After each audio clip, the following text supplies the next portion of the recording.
അധ്യായം 7. സ്വർണ്ണവണ്ടിൽ നിന്നും ലഭിച്ച ആ ക്രിസ്റ്റലിന്റെ ഉപയോഗം എന്തായിരിക്കുമെന്ന് ചിന്തിച്ചുകൊണ്ടിരുന്ന ലിയോയുടെ കയ്യിൽ നിന്നും ആ ബ്ലാക്ക് ക്രിസ്റ്റലിനെ തവളയുടെ മുഖമുള്ള നായ വിഴുങ്ങുന്നു. ഭയന്നുപോയ അവൻ ആ ജന്തുവിനെ അവിടെയുള്ള കൂടിനുള്ളിൽ അടയ്ക്കുന്നു. വൈകാതെ അതിന്റെ രൂപം മാറാൻ തുടങ്ങുന്നു. തവളയുടെ മുഖമുള്ള ആ ജീവിക്ക് പെട്ടെന്ന് രൂപമാറ്റം സംഭവിച്ചതെങ്ങനെയെന്ന് ആദ്യം അവന് മനസ്സിലായില്ല. എന്നാൽ ഒന്നുകൂടി ആലോചിച്ചപ്പോൾ അവനുള്ള ഉത്തരം കിട്ടി. എനിക്ക് കിട്ടിയ ബ്ലാക്ക് ക്രിസ്റ്റൽ, അതാണിതിന് കാരണം. അത്ഭുത ശക്തിയുള്ള ഒരു മാജിക് ക്രിസ്റ്റലാണത്. സാധു മൃഗങ്ങളെ പോലും പരിണമിപ്പിച്ച് ഭീകര ജന്തുക്കളാക്കാനുള്ള കഴിവ് ആ ക്രിസ്റ്റലിനുണ്ട്. അങ്ങനെ പരിണമിച്ച മൃഗങ്ങളെ കൊന്നാൽ ധാരാളം ലൈഫ് പോയിന്റുകൾ നേടാനാകും. അവന് സന്തോഷം കൊണ്ട് തുള്ളിച്ചാടാൻ തോന്നി. എന്നാൽ പെട്ടെന്ന് കേട്ട അലർച്ചയിൽ അവൻ യാഥാർത്ഥ്യത്തിലേക്ക് മടങ്ങിയെത്തി. കൂടിനുള്ളിൽ കിടന്ന ജീവിയുടെ മാറ്റം കണ്ടപ്പോൾ അവന്റെ കണ്ണുകൾ അത്ഭുതത്താൽ വിടർന്നു. ആ ജീവിക്ക് പൂർണ്ണമായും പരിണാമം സംഭവിച്ചിരിക്കുന്നു. അതിന്റെ ദേഹത്തുണ്ടായിരുന്ന പച്ച നിറത്തിലുള്ള ചിതമ്പലുകൾ കടും പച്ചയായി മാറി. മൂർച്ചയേറിയ കൂർത്ത പല്ലുകളും കൊളുത്തുകൾ പോലെ വളഞ്ഞ നഖങ്ങളും അതിന്റെ രൂപത്തെ കൂടുതൽ ഭീകരമാക്കി. ഇനിയും വൈകിയാൽ ആ മൃഗം കൂട് തകർത്ത് പുറത്തേക്ക് വരുമെന്ന് മനസ്സിലാക്കിയ ലിയോ ആ ജീവിയെ വകവരുത്തുവാൻ തീരുമാനിച്ചു. അവൻ ധൈര്യത്തോടെ അരയിലിരിക്കുന്ന ചെറിയ കത്തി വലിച്ചൂരി. കൂടിനടുത്തേക്ക് പാഞ്ഞെത്തിയ ലിയോ കൂട് തകർത്ത് പുറത്തേക്ക് ചാടിയ ആ മൃഗത്തെ തന്റെ കത്തി ഉപയോഗിച്ച് പല തവണ ആഞ്ഞുകുത്തി. ആ പച്ചമൃഗം വലിയൊരു ശബ്ദത്തോടെ ലിയോയ്ക്ക് മുന്നിൽ ചത്തുവീണു. അവൻ ആശ്വാസത്തോടെ നെടുവേർപ്പെട്ടു. എങ്കിലും അപ്പോഴും അവന്റെ മനസ്സിൽ സംശയം പൂർണ്ണമായും മാറിയിരുന്നില്ല. തന്റെ ഊഹം ശരിയാണോ എന്ന് ഉറപ്പിക്കാൻ ലിയോ കത്തിയെടുത്ത് ആ മൃഗത്തിന്റെ വയർ കീറി. അതിനുള്ളിൽ നിന്നും ആ കറുത്ത ക്രിസ്റ്റൽ പുറത്തേക്ക് വന്നു. അത് പ്രതീക്ഷിച്ചതാണെങ്കിലും ഒരു നിമിഷത്തേക്ക് അവൻ സ്തംഭിച്ചുപോയി. ഈ ഒരു ക്രിസ്റ്റൽ കാരണമാണോ ഇങ്ങനെ സംഭവിച്ചത്? സാധാ ജന്തുക്കളെ വിചിത്ര ജന്തുക്കളാക്കാനുള്ള കഴിവുണ്ടോ ഇതിന്? അങ്ങനെയാണെങ്കിൽ മൃഗങ്ങളുടെ പരിണാമത്തിന് കാരണമാകുന്ന ഈ ക്രിസ്റ്റൽ ശരിക്കും ഒരു അത്ഭുതമാണ്. അവൻ ക്രിസ്റ്റൽ കയ്യിലെടുത്ത് സന്തോഷം കൊണ്ട് തുള്ളിച്ചാടി. കാര്യമായ ആയുധങ്ങളോ വേട്ടയാടാനുള്ള കഴിവോ ഇല്ലാതെ ആ വിചിത്ര ജന്തുവിനെ കൊല്ലാൻ കഴിഞ്ഞതിൽ അവന് വല്ലാത്ത ആവേശം തോന്നി. അവൻ ആ ക്രിസ്റ്റൽ കയ്യിലെടുത്ത് തുടച്ച് വൃത്തിയാക്കി. അതിനെ 2 തവണ ചുംബിച്ചു. തനിക്ക് ലഭിച്ച വലിയൊരു നിധിയായി കണ്ട് ആ ക്രിസ്റ്റലിനെ സംരക്ഷിക്കാൻ അവൻ തീരുമാനിച്ചു. അതിനുശേഷം അവൻ കത്തി ഉപയോഗിച്ച് ആ പച്ചമൃഗത്തെ പല കഷ്ണങ്ങളാക്കി മുറിച്ചു മാറ്റിവെച്ചു. എന്നിട്ട് കലത്തിൽ തിളച്ചുകൊണ്ടിരുന്ന സ്വർണ്ണ വണ്ടിന്റെ ബാക്കി ഭാഗങ്ങളെടുത്ത് അവൻ സന്തോഷത്തോടെ കഴിച്ചു. പെട്ടെന്ന് അവന് മുന്നിൽ മാജിക് സ്ക്രീൻ തെളിഞ്ഞു. അതിൽ പരിണാമം 0, ആയുസ് 200 വർഷം, പരിണാമത്തിനാവശ്യമായ പോയിന്റുകൾ 9500 സെൽ പോയിന്റുകൾ, ലഭിച്ച സെൽ പോയിന്റുകൾ 500, അവസാന വേട്ട സ്വർണ്ണ നിറവണ്ടും തവളമുഖ നായയും, ആത്മശക്തി സ്വർണ്ണ കവചം. ഇത്രയും കാര്യങ്ങളുണ്ടായിരുന്നു. അവൻ സൂക്ഷ്മതയോടെ ഓരോന്നും നിരീക്ഷിച്ചു. അതിൽ ആത്മശക്തിയുടെ സ്ഥാനത്ത് സ്വർണ്ണ കവചം എന്ന് കണ്ട അവന്റെ കൗതുകം കൂടി. എന്താണ് ഈ ആത്മശക്തി? സ്വർണ്ണ കവചം ധരിക്കുന്നവർക്ക് എന്താകും സംഭവിക്കുക? എന്നാൽ ലിയോ ചിന്തിച്ചു തീരും മുൻപേ ഒരു മാന്ത്രിക സ്വർണ്ണ നിഴൽ അവന് മുൻപിൽ തെളിഞ്ഞു. വണ്ടിന്റെ രൂപത്തിൽ കാണപ്പെട്ട നേർത്ത സ്വർണ്ണ നിഴൽ വായുവിൽ ഒഴുകി നടന്നു. ആ സ്വർണ്ണ വണ്ടിന്റെ നിഴൽ വൈകാതെ അവന്റെ നെഞ്ചിലേക്ക് വന്ന് പതിച്ചു. അതൊരു സ്വർണ്ണ ദ്രാവകമായി ഉരുകി പടർന്ന് അവന്റെ ശരീരഭാഗങ്ങൾ മുഴുവൻ പൊതിഞ്ഞു. കണ്ണിമ ചിമ്മുന്ന നേരം കൊണ്ട് ലിയോയുടെ ശരീരം മുഴുവനായി സ്വർണ്ണ കവചത്തിനുള്ളിലായി. പ്രഗത്ഭനായ ഒരു ഡിസൈനറുടെ സൃഷ്ടി പോലെ ആ കവചം അവന്റെ ശരീരത്തോട് ചേർന്ന് കിടന്നു തിളങ്ങി. ഈ ലോകത്ത് ആർക്കുമില്ലാത്ത, ആരാലും തകർക്കപ്പെടാൻ കഴിയാത്ത ആ സ്വർണ്ണ കവചം അവനെ അതിശക്തനാക്കി മാറ്റി. അതവന്റെ ശരീരത്തിന് ഭാരമായിരുന്നില്ല, പകരം അതവനെ ഗാംഭീര്യമുള്ളവനാക്കി. ലിയോയ്ക്കുള്ളിലുള്ള ആഹ്ലാദം അടക്കാൻ കഴിഞ്ഞില്ല. അവൻ തന്റെ സ്വർണ്ണ കവചം ധരിച്ചുകൊണ്ട് മുറിയിലൂടെ നടന്നു. ലോഹം പരസ്പരം തട്ടുമ്പോൾ ഉണ്ടാകുന്നത് പോലെ ക്ലങ് ക്ലങ് എന്ന ശബ്ദം അവിടെ മുഴങ്ങി. പെട്ടെന്ന് ലിയോയുടെ തോളിൽ ചീനു പ്രത്യക്ഷപ്പെട്ടു. ലിയോയ്ക്ക് ലഭിച്ച സ്വർണ്ണ കവചം കണ്ട് അവൻ അത്ഭുതപ്പെട്ടു. പ്രിയപ്പെട്ട ലിയോ, നീ വ്യത്യസ്തനാണെന്ന് നിനക്ക് ഇനിയും മനസ്സിലായില്ലേ? അതിനുള്ള തെളിവാണ് നിനക്കിപ്പോൾ ലഭിച്ച സ്വർണ്ണ കവചം. ഇതിൽ നീ മിന്നിത്തിളങ്ങുന്നുണ്ടല്ലോ. ചീനു ലിയോയെ പ്രശംസിച്ചു. ചീനു, ഈ കവചം ധരിക്കുമ്പോൾ എനിക്ക് എന്താണ് തോന്നുന്നതെന്നോ? എന്റെ ശരീരത്തിലേക്ക് മറ്റൊരു ശരീരമെന്ന് ചേർന്നതുപോലെ. ഇതുപോലെ സ്വർണ്ണ കവചമുള്ള മറ്റൊരാളെ ഞാൻ ഇതുവരെ റൈഡൻ സിറ്റിയിൽ എങ്ങും തന്നെ കണ്ടിട്ടില്ല. ഇത് ലഭിച്ച ഞാൻ വളരെ ഭാഗ്യവാനാണ് ചീനു. ചീനുവിനോട് ലിയോ സന്തോഷം അടക്കാൻ കഴിയാതെ പറഞ്ഞു. ലിയോ മുൻപ് സ്വയം വിലകെട്ടവനായി വിലപിച്ചിരുന്നുവെങ്കിലും ഇപ്പോ സ്ഥിതി വ്യത്യസ്തമാണ്. നീ ഇനി എന്താണ് ചെയ്യാൻ പോകുന്നത് ലിയോ? ചീനു അവനോട് ചോദിച്ചു. ലിയോ ഒരു നിമിഷം ചിന്തിച്ചു. അമ്മയുടെ മരിച്ചത്തിയുടെ മുഖം അവന് മുന്നിൽ മിന്നിമാഞ്ഞു. മുൻപെന്റെ കയ്യിൽ ഒന്നും ഉണ്ടായിരുന്നില്ല, പക്ഷെ ഇപ്പോൾ എനിക്ക് ബ്ലാക്ക് ക്രിസ്റ്റൽ ഉണ്ട്. അത് ജീവികളെ പരിണമിപ്പിക്കും. അതുപോലെ വേട്ടയാടാൻ എനിക്ക് സ്വർണ്ണ കവചമുണ്ട്. ഇനിയാണ് എന്റെ വേട്ട തുടങ്ങാൻ പോകുന്നത്. ലിയോ ചീനുവിനെ നോക്കി ആത്മവിശ്വാസത്തോടെ പറഞ്ഞു. ആഹാ, അത് കലക്കി ലിയോ. അപ്പോൾ ഇനിയാണ് റൈഡൻ നഗരം ഒരു യഥാർത്ഥ യോദ്ധാവിന്റെ പോരാട്ടം കാണാൻ പോകുന്നത്. ചീനു സന്തോഷത്തോടെ പറഞ്ഞു. സ്വർണ്ണ കവചം മറയട്ടെ. ലിയോ പറഞ്ഞതും സ്വർണ്ണ കവചം മറഞ്ഞ് അവൻ സാധാരണ നിലയിലേക്ക് വന്നു. ഇനി മുതൽ അപകടകാരികളായ മൃഗങ്ങളെ വേട്ടയാടണമെന്ന തീരുമാനം അവനെടുത്തു. സാധാരണ മൃഗങ്ങളെ ജീവനോടെ പിടിച്ച് അവയ്ക്ക് ബ്ലാക്ക് ക്രിസ്റ്റൽ നൽകി പരിണാമം സംഭവിച്ചതിനു ശേഷം അവയെ വേട്ടയാടണമെന്ന് അവൻ തീരുമാനിച്ചു. അങ്ങനെ ചെയ്യുക വഴി സെൽ പോയിന്റുകൾ ധാരാളമായി ലഭിക്കുമെന്ന് അവൻ കണക്കുകൂട്ടി. ലിയോ വേട്ടയ്ക്ക് പോകാനുള്ള തയ്യാറെടുപ്പുകൾ തുടങ്ങി. ഇവിടെ കാണപ്പെടുന്ന വിചിത്ര ജന്തുക്കളിൽ ഏറ്റവും അപകടകാരികൾ വെട്ടുക്കിളികളാണ്. ഡസൻ കണക്കിന് വെട്ടുക്കിളികൾ കയർ താഴ്വരയിൽ ചുറ്റിത്തിരിയുന്നുണ്ട്. ചീനു പറയുന്നത് കേട്ട ലിയോ ചീനുവിനെയും കൂട്ടി അവിടേക്ക് തിരിച്ചു. ലിയോ കാട്ടിലൂടെ ആ ജീവികളെ അന്വേഷിച്ച് നടക്കുകയാണ്. ലിയോ, വെട്ടുകിളികളുടെ ശരീരത്തിലെ ശരിയായ ഭാഗം കണ്ടെത്തി കത്തി കൊണ്ട് ഒരു തവണ കുത്തിയാൽ തന്നെ അവ ചാവും. പക്ഷേ അവയെ പിടിക്കുക എന്നുള്ളത് അസാധ്യമാണ്. നീ ചിന്തിക്കുന്നതിനേക്കാൾ വേഗത അവയ്ക്കുണ്ട്. മാത്രമല്ല, കണ്ണിമ ചിമ്മുന്ന നേരം കൊണ്ട് അത് നിന്നെ 8 കഷ്ണമാക്കി വിട്ടും. അതുകൊണ്ട് ജീവൻ ആപത്താണെന്ന് തോന്നിയാൽ നീ ഓടാൻ മടിക്കരുത്.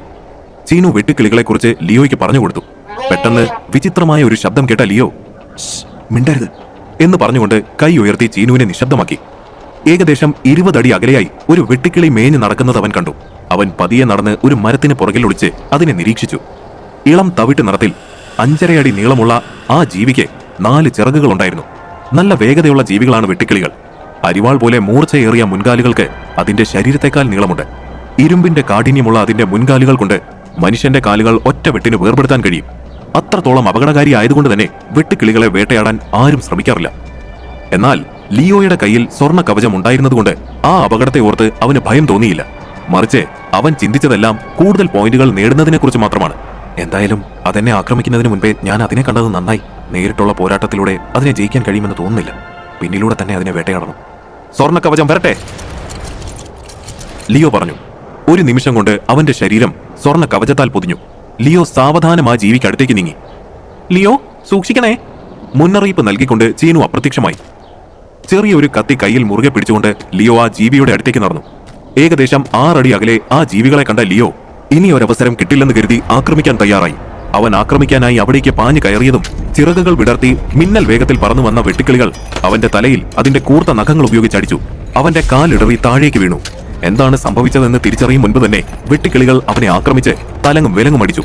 സ്വർണ്ണ കവചം ഇല്ലായിരുന്നുവെങ്കിൽ അവന്റെ ശരീരം അതിനോടകം തന്നെ പല കഷ്ണങ്ങളായി ചിതറിപ്പോയേനെ. അത്ര തീവ്രമായിരുന്നു അവയുടെ ആക്രമണം. കയ്യിൽ മുറുകെ പിടിച്ച കത്തിയുമായി അവൻ ധൈര്യത്തോടെ നിലത്ത് നിന്ന് എഴുന്നേറ്റ് നിന്നു. എന്ന ശബ്ദത്തോടെ വെട്ടുകിളികൾ അവനെ ആക്രമിക്കാനായി പാഞ്ഞെടുത്തു. അരിവാൾ പോലെയുള്ള നഖങ്ങൾ ഉപയോഗിച്ച് അവ അവനെ ആക്രമിച്ചു. തന്റെ സ്വർണ്ണ കവചം കൊണ്ട് ആ ആക്രമണത്തെ തടുത്ത ലിയോ കത്തി ഉപയോഗിച്ച് തന്നെ ആക്രമിച്ച വെട്ടുകിളികളുടെ വയറിനെ കുത്തിക്കീറി. വയർ പിളർന്ന് പച്ച രക്തം പുറത്തേക്ക് കുതിച്ചു ചാടി. അത് നിലത്തേക്ക് പതിഞ്ഞ് പിടഞ്ഞു ചത്തു. ലിയോ വെപ്രാളത്തോടെ അവന്റെ സ്വർണ്ണ കവചം പരിശോധിച്ചു. അതിനെന്തെങ്കിലും കേടുപാടുകൾ സംഭവിച്ചു കാണുമോ? അവൻ ഭയപ്പെട്ടു. എന്നാൽ കവചത്തിൽ ഒരു പോറൽ പോലുമില്ലായിരുന്നു. ലിയോ സന്തോഷം കൊണ്ട് ആർത്തു വിളിച്ചു, ഈ സ്വർണ്ണ കവചം കാരണമാണ് എനിക്ക് ജയിക്കാൻ കഴിഞ്ഞത്. ചീനു, നീ കാണുന്നില്ലേ, എനിക്കിനി എത്ര അപകടകാരിയായ മൃഗത്തെയും കൊല്ലാം. ഇന്നു മുതൽ എനിക്ക് ഒന്നിനെയും പേടിയില്ല. ലിയോ ആത്മവിശ്വാസത്തോടെ ഉറക്കെ പറഞ്ഞു. ലിയോയ്ക്കുണ്ടായ ജയം അവന്റെ ധൈര്യത്തെ വർദ്ധിപ്പിച്ചു. ഭയത്തെ അതിജീവിച്ച ലിയോ ഒളിവേട്ട അവസാനിപ്പിച്ച് കയർ താഴ്വരയിലൂടെ ധൈര്യത്തോടെ മുന്നേറി. ആക്രമിക്കാൻ പാഞ്ഞു വരുന്ന ലിയോയെ കണ്ട് പരിഭ്രാന്തരായ ഒരു കൂട്ടം വെട്ടുക്കിളികൾ അവനെ ആക്രമിച്ചു. സ്വർണ്ണ കവചം കൊണ്ട് അവയുടെ ആക്രമണത്തെ എതിരിട്ട ലിയോ അനേകം വെട്ടുക്കിളികളെ കൊന്നു. താമര കയർ താഴ്വരയിലേക്ക് വന്നു. 1 മാസക്കാലമായി അവൾ വെട്ടുക്കിളികളെ വേട്ടയാടുന്നതിനായി പല പദ്ധതികൾ ആസൂത്രണം ചെയ്യുന്നു. എന്നാൽ അവിടെ എത്തിയ അവൾക്ക് എന്തൊക്കെയോ അസാധാരണമായി തോന്നി. 1 മൈലോളം അന്വേഷിച്ച് നടന്നിട്ടും ഒരു വെട്ടുക്കിളിയെ പോലും അവൾക്ക് കണ്ടെത്താൻ കഴിഞ്ഞില്ല. പകരം തറയിൽ പടർന്നു കിടക്കുന്ന പച്ച രക്തം അവൾ കണ്ടു. അപകടകാരിയായ ആ ജീവികളെ ആരോ കൊന്ന് വലിച്ചഴച്ചു കൊണ്ട് പോയിരിക്കുന്നതായി അവൾക്ക് മനസ്സിലായി. എനിക്ക് മുൻപ് ആരോ ഇവിടേക്ക് വന്ന് എല്ലാ വെട്ടുക്കിളികളെയും വേട്ടയാടി. എന്നാലും ആരായിരിക്കും അത്? മൃഗലോചനന്റെ സംഘമാണോ? അതോ എന്റെ ലീഡർ വിപാശയുടെ സംഘമോ? പക്ഷേ റൈഡനിലെ ആളുകളാണ് അവിടേക്ക് വന്നതെങ്കിൽ അവരെവിടെ? പോരാട്ടത്തിന്റെ എന്തെങ്കിലും അടയാളങ്ങൾ അവശേഷിപ്പിച്ചേനെ. ഇതാര് ചെയ്തതാണെന്ന് മനസ്സിലാകുന്നില്ലല്ലോ. അവൾ ആശയക്കുഴപ്പത്തോടെ ചുറ്റിനെ നോക്കി സ്വയം പറഞ്ഞു. മുന്നോട്ട് നടക്കുന്തോറും കൂടുതലായി പച്ച നിറം നിലത്ത് പടർന്നിരിക്കുന്നത് അവൾ ശ്രദ്ധിച്ചു. ആ അടയാളത്തെ പിന്തുടർന്നവൾ ഒരു സ്ഥലത്തെത്തി. അവൾക്ക് സ്വന്തം കണ്ണുകളെ വിശ്വസിക്കാൻ കഴിഞ്ഞില്ല. കുന്നുപോലെ കുന്നുകൂട്ടിയിരിക്കുന്ന വെട്ടുക്കിളികൾക്ക് മുകളിൽ രാജകീയമായി നിൽക്കുന്ന ഒരു സ്വർണ്ണ രൂപം. അത് കണ്ട അവളുടെ കണ്ണുകൾ അത്ഭുതത്താൽ വിടർന്നു. അവന്റെ കവചത്തിൽ തട്ടി പ്രതിഫലിക്കുന്ന സൂര്യപ്രകാശം തീ പോലെ തിളങ്ങി. ആശ്ചര്യവും ഭയവും ഒരുപോലെ അവളുടെ കണ്ണുകളിൽ തെളിഞ്ഞു.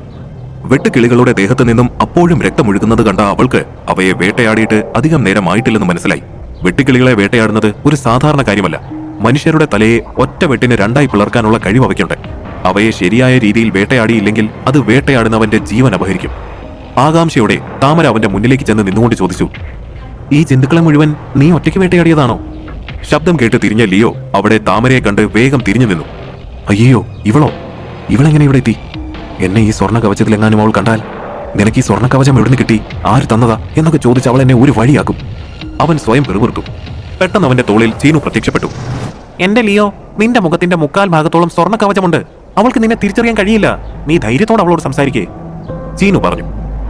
ഓഹോ, അങ്ങനെയാണോ കാര്യങ്ങൾ? ഇനി നീ എന്റെ പെർഫോമൻസ് നോക്കിക്കോ ചീനു, ലിയോ സന്തോഷത്തോടെ പറഞ്ഞു. അവൻ വേട്ടയാടിയ മൃഗങ്ങളെ എന്ത് ചെയ്യണമെന്നറിയാതെ നിന്ന സമയത്താണ് താമര കൃത്യമായി അവിടേക്ക് വന്നത്. ആ മൃഗങ്ങളെ മൊത്തമായി അവൾക്ക് വിൽക്കാൻ അവൻ തീരുമാനിച്ചു. കിട്ടിയ അവസരം അവൻ മുതലെടുത്തു. ലിയോ താമരയ്ക്ക് നേരെ തിരിഞ്ഞ് അവൾക്ക് അവൻ ആരാണെന്ന് മനസ്സിലാകാത്ത രീതിയിൽ പതിഞ്ഞ ശബ്ദത്തിൽ പറഞ്ഞു. ഹേയ് പെൺകുട്ടി, നിനക്കിത് വേണോ? എനിക്ക് 1500 സെൽ പോയിന്റ് തന്നിട്ട് ഇത് മുഴുവൻ നീ എടുത്തോളൂ. അത്രയും വെട്ടുക്കിളികളെ അവൻ കൊന്നെങ്കിലും അവയുടെ മാംസമെല്ലാം അവനെ കൊണ്ട് കഴിക്കാൻ കഴിയില്ലായിരുന്നു. ലിയോ ആദ്യം വേട്ടയാടിയ വെട്ടുക്കിളികളുടെ മാംസം മുഴുവനും കഴിച്ചിരുന്നു. അതിന്റെ 500 സെൽ പോയിന്റ് മാത്രമേ അവന് കിട്ടുകയുള്ളൂ. ഒരേ തരത്തിലുള്ള ജീവികളെ കഴിച്ചുകൊണ്ടിരുന്നാൽ സെൽ പോയിന്റ് കൂടുകയില്ലെന്ന കാര്യം ഇതിനോടകം അവൻ മനസ്സിലാക്കിയിരുന്നു. 1500 സെൽ പോയിന്റുകളോ? ശരിക്കും? എന്റെ നേതാവ് വിപാശയ്ക്ക് പോലും ഇത്രയും വെട്ടുക്കിളികളെ വേട്ടയാടണമെങ്കിൽ മറ്റുള്ളവരുടെ സഹായം വേണ്ടിവരും. ഇത്രയും അപകടകാരികളായ ഈ മൃഗങ്ങളെ നിങ്ങൾ ഒറ്റയ്ക്ക് എങ്ങനെയാണ് വേട്ടയാടിയത്? താമര ആശ്ചര്യത്തോട് ചോദിച്ചു. എല്ലാം നിങ്ങളോട് വിശദീകരിക്കാൻ എനിക്ക് സമയമില്ല. 1500 സെൽ പോയിന്റ്സ്, ഇത് നിങ്ങൾക്ക് സമ്മതമാണെങ്കിൽ നമുക്ക് കൂടുതൽ സംസാരിക്കാം, അല്ലെങ്കിൽ ഇവിടെ നിന്ന് പോയിക്കോളൂ, ലിയോ പറഞ്ഞു.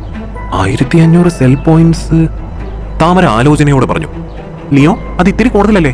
അവൾക്ക് ഈ കരാറിന് താല്പര്യമില്ലെന്ന് പറഞ്ഞിട്ട് പോകും. അതിനുശേഷം സെൽ പോയിന്റുകൾക്ക് നീ എന്ത് ചെയ്യും? ലിയോയുടെ തോളിൽ പ്രത്യക്ഷപ്പെട്ട ചീനു പറഞ്ഞു. നിന്നെ കണ്ടിട്ട് ഒരു പാവത്തിനെ പോലെ തോന്നുന്നു. ശരി, 1000 സെൽ പോയിന്റ്സ്, ഇനി കുറയ്ക്കാൻ പറ്റില്ല, ലിയോ ആലോചനയോടെ നിൽക്കുന്ന താമരയെ നോക്കി പറഞ്ഞു. ശരി, ഞാൻ ഇതെല്ലാം വാങ്ങിച്ചുകൊള്ളാം. എല്ലാം കൂടി എത്രണ്ണമുണ്ട്? കുറച്ചു നേരം ആലോചിച്ചതിന് ശേഷം താമര പറഞ്ഞു. അങ്ങനെ ചോദിച്ചാൽ ഒരു 40 അല്ലെങ്കിൽ 45 കാണും. സാധാരണ ഞാൻ വേട്ടയാടുന്ന ഒന്നിന്റെ കണക്കെടുക്കാറില്ല, ലിയോ നിസാരമായി പറഞ്ഞു. എന്തൊക്കെ കള്ളമാണോ പറയുന്നത്? അത് കേട്ടാ ചീനു അവനെ അടിമുടി നോക്കിക്കൊണ്ട് പറഞ്ഞു. ലിയോ എന്തോ ആലോചിച്ച് നിൽക്കുന്ന താമരയെ നോക്കി പറഞ്ഞു. ഈ കച്ചവടം തീർത്തിട്ട് എനിക്ക് വേറെ കാര്യമുണ്ട്, വേഗമാവട്ടെ, താമര സംശയത്തോടെ അവനെ നോക്കി ചോദിച്ചു. എനിക്ക് നിങ്ങളെ പരിചയമുള്ളതുപോലെ. നമ്മൾ ഇതിനു മുൻപ് കണ്ടിട്ടുണ്ടോ? നിങ്ങളുടെ ശബ്ദമൊക്കെ കേട്ടിട്ട് എന്റെ പരിചയത്തിലുള്ള ആരുടെയോ പോലുണ്ട്, താമര പറഞ്ഞത് കേട്ട ലിയോ ഞെട്ടി. ഞാൻ ആരാണെന്ന് ഇവൾക്ക് മനസ്സിലായോ? അവൻ മനസ്സിൽ പറഞ്ഞുകൊണ്ട് ചീനു ഇരിക്കുന്നിടത്തേക്ക് നോക്കി. അവിടം ശൂന്യമായിരുന്നു.